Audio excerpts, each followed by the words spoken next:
Hi student, आज हम लोग अपना नया टॉपिक लेकर आए हैं। हमारा जो नया टॉपिक रहेगा वो हमें इफेक्ट निकालना है टेम्परेचर का रेजिस्टेंस के ऊपर। बड़ा ही मजेदार टॉपिक रहेगा। पहले मैं आपको इसका रीजन बताऊंगा, क्योंकि किताबें इस टॉपिक को जो लिखती है ना, वो इसमें डायरेक्ट फॉर्मूला लिखती है। मैं आपको बताऊंगा फॉर्मूला आया कैसे, उसके बाद हम लोग डिस्कस करेंगे इसको। तो वैसे टॉपिक का हमारे पास रहेगा effect of temperature on the resistance. So देखिएगा हमारे पास टॉपिक कैसे काम करेगा। यहां मैं लिखता हूं +1 में हमने एक टॉपिक पढ़ा था, जो आपने पढ़ा हुआ, इसलिए मैं उसी से आपको ये समझा रहा हूं। हम कहते थे एल नॉट, हम कहते थे ओरिजिनल लेंथ, हम इसको बोलते थे। फिर हम कहते थे एल टी, इसको हम लोग बोलते थे लेंथ एट टेम्परेचर टी। शुरू में लेंथ ओरिजिनल थी एल नॉट, बाद में जब टेम्परेचर हमने चेंज किया तो एल टी होगी। तो हम लोग कहते थे change in length, change in length L T minus L not, इतना बदलाव आएगा। फिर हम लोग कहते थे जो चेंज इन लेंथ है ना, ये डिपेंड करता है एक तो ओरिजिनल लेंथ पे, एक ही डिपेंड करता है राइज इन टेम्परेचर पे। दो बातों पे डिपेंड करेगा। ये है राइज इन टेम्परेचर। तो स्टूडेंट हम लोग इसको इकट्ठा लिखते थे L T minus L not, उसके बाद ये प्रोपोर्शनल हमारे पास एल नॉट डेल्टा टी, हम ऐसे लिख देते थे। ठीक है ना। अब ये प्रोपोर्शनल में हटा दूंगा L T minus L not, इसको हटा के हम लोग लगा देंगे प्रोपोर्शनलिटी कांस्टेंट डेल्टा टी। इसका नाम है टेम्परेचर कोएफिशिएंट। अगर हम लोग यहाँ से अल्फा निकालेंगे तो ये नीचे आएंगे L T minus L not, और ये आएगा एल नॉट डेल्टा टी। तो इसका मतलब ये क्या बना, change in length, change in length. ये क्या है, ओरिजिनल लेंथ, और ये क्या होगा into rise in temperature, rise in temperature. ये चीजें आपको याद रखनी है। अब इसी के बेस पे मैं अगला जो अपना कंसेप्ट आज का टॉपिक मैं बनाने जा रहा हूं, मैं इसी के बेस पे बना रहा हूं।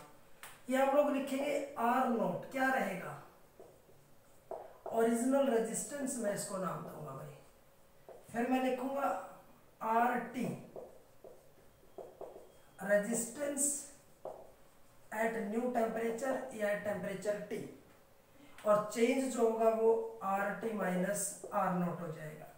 अब मैं इस फॉर्मूले के अकॉर्डिंग अगर मैं इसको लिखता हूं तो मेरे पास ये रिजल्ट बनेगा alpha is equal to R T minus R naught delta T.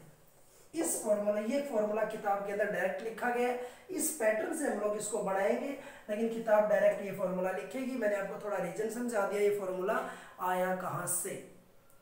अब स्टूडेंट ये नोट करने की बात ये होती है हमारे पास, देखिएगा रेजिस्टेंस, रेजिस्टेंस का काम होता है रोकना। रेजिस्टेंस का काम होता है किसी भी चीज को रोकना, करंट को रोकना। और रेजिस्टेंस का रेसिप्रोकल जो होता है वो होता है कंडक्टेंस।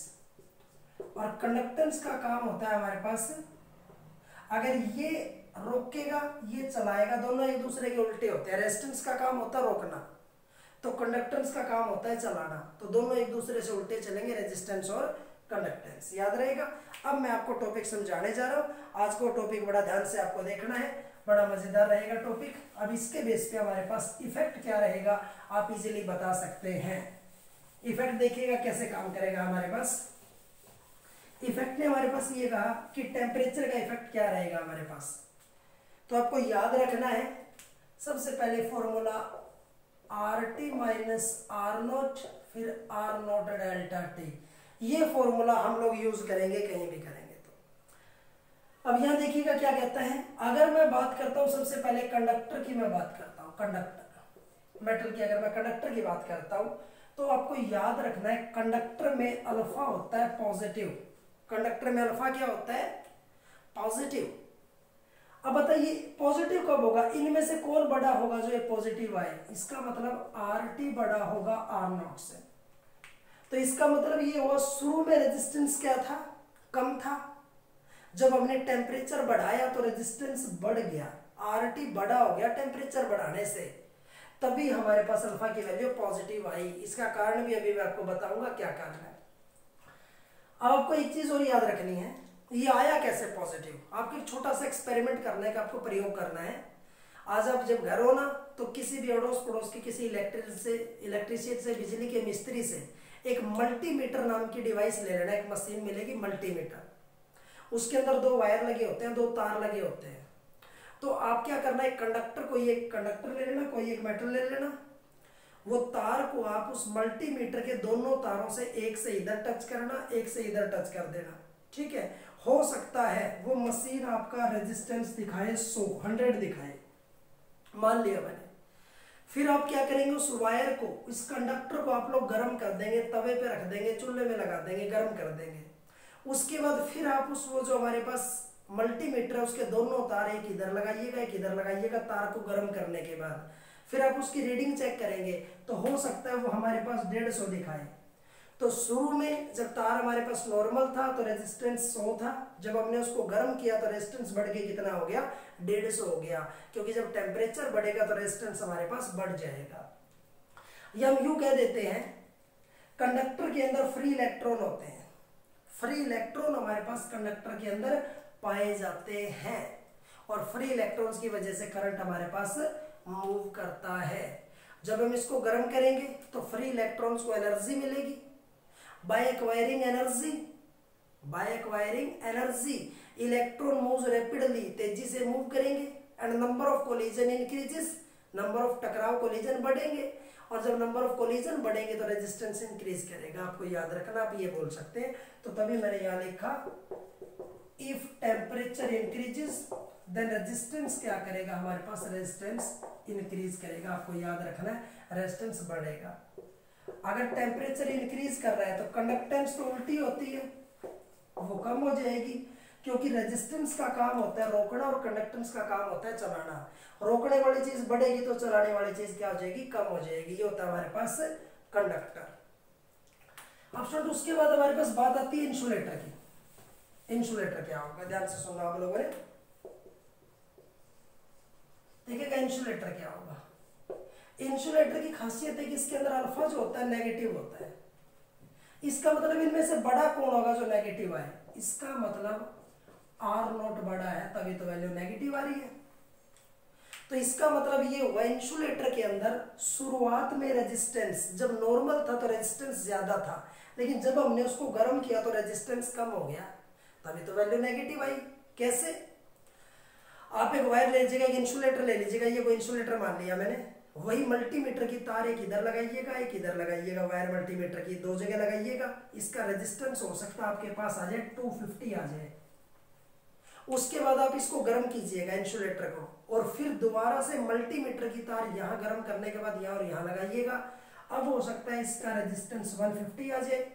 तो जब इंसुलेटर नॉर्मल था तो रेजिस्टेंस 250 था, मान लिया मैंने, अज्यूम कर लिया, और जब हमने उसको गर्म किया तो रेजिस्टेंस घट के 150 हो गया।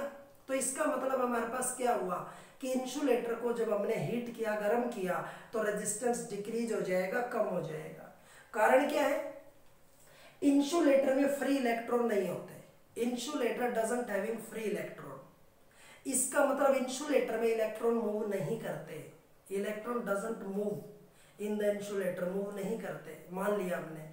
अगर इलेक्ट्रॉन मूव नहीं करते तो current will be zero, current नहीं चलेगा, और करंट नहीं चलेगा तो रेजिस्टेंस रहेगा मैक्सिमम, ज्यादा रहेगा।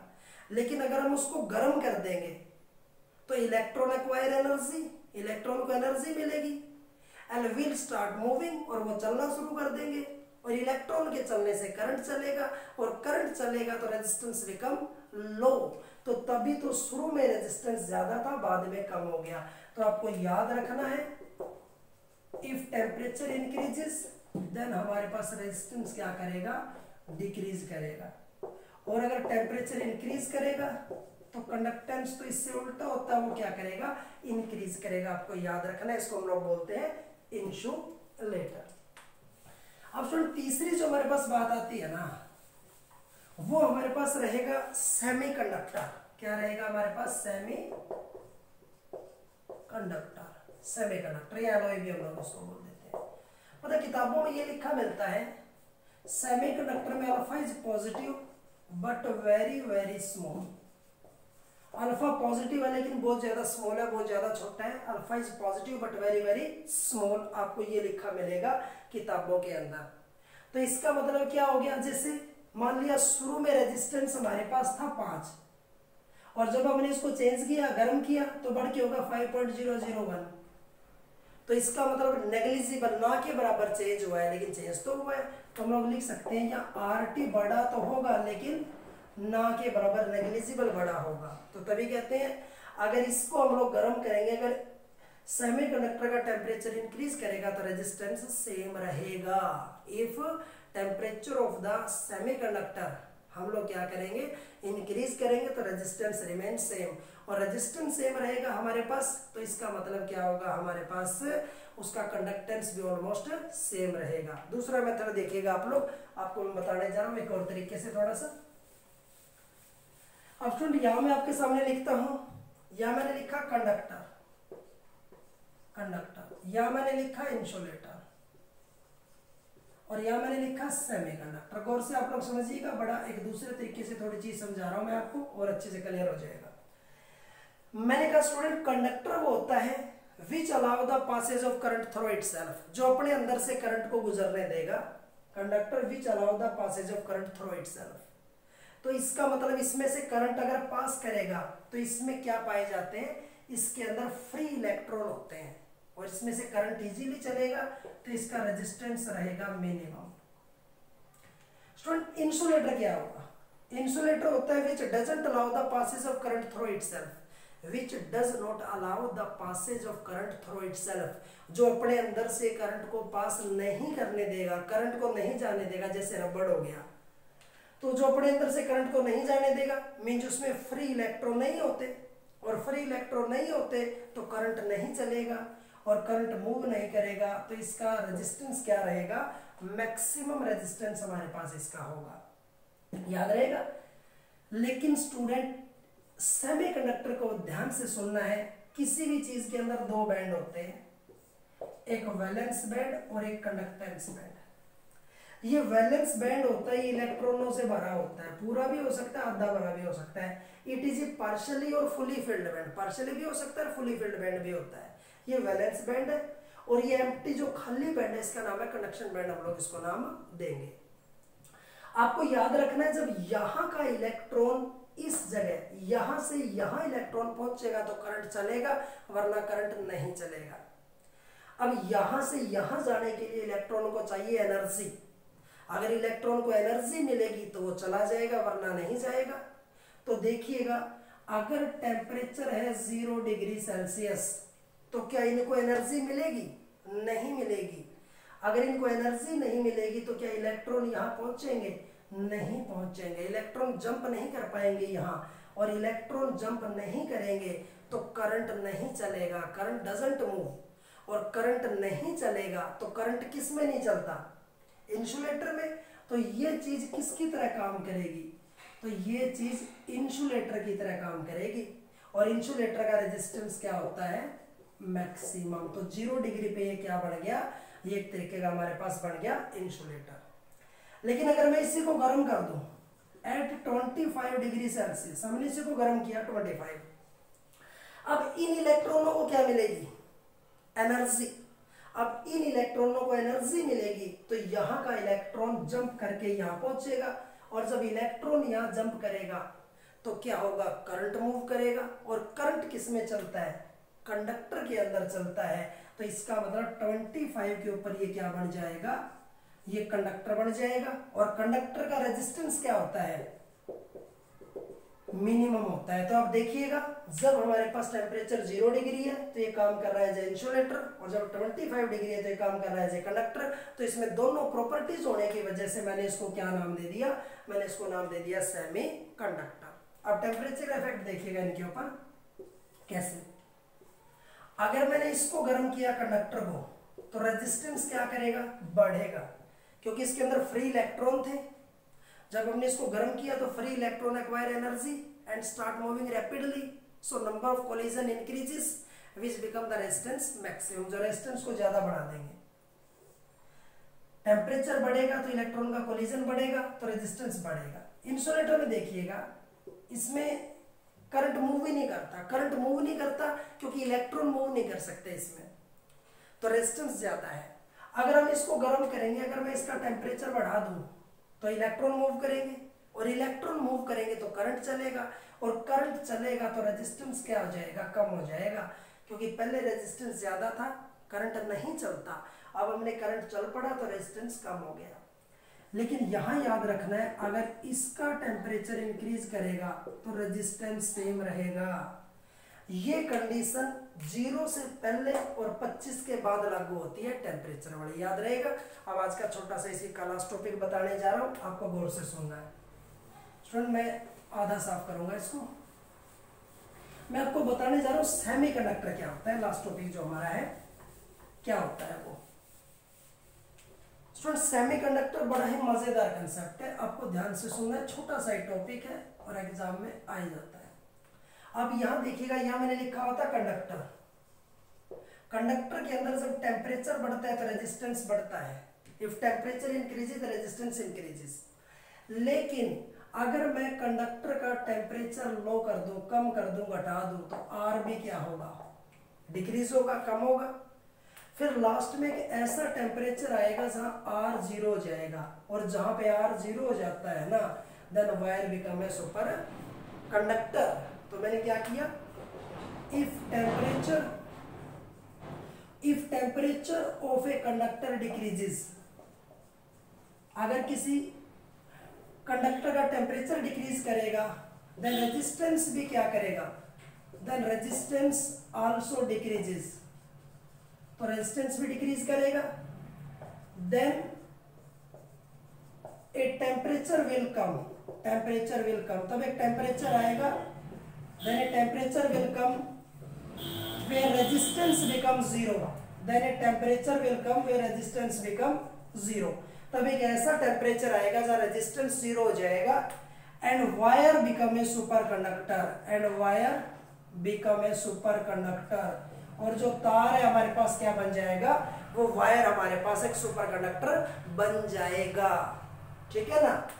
और ये जो प्रोसेस होता है, and the process is called super conductivity, उसको हम लोग क्या बोलेंगे, सुपर कंडक्टिविटी हम लोग नाम देंगे।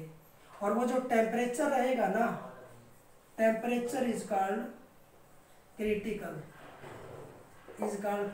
टेम्परेचर। तो याद रहेगा ना कि जब टेम्परेचर कम हुआ तो रेजिस्टेंस कम हुआ। फिर एक ऐसा टेम्परेचर आया जहां हमारे पास रेजिस्टेंस क्या हो गया, 0 हो गया, तो वायर क्या बन गया, सुपर कंडक्टर बन गया, और इस प्रोसेस का नाम क्या रहेगा, सुपर कंडक्टिविटी।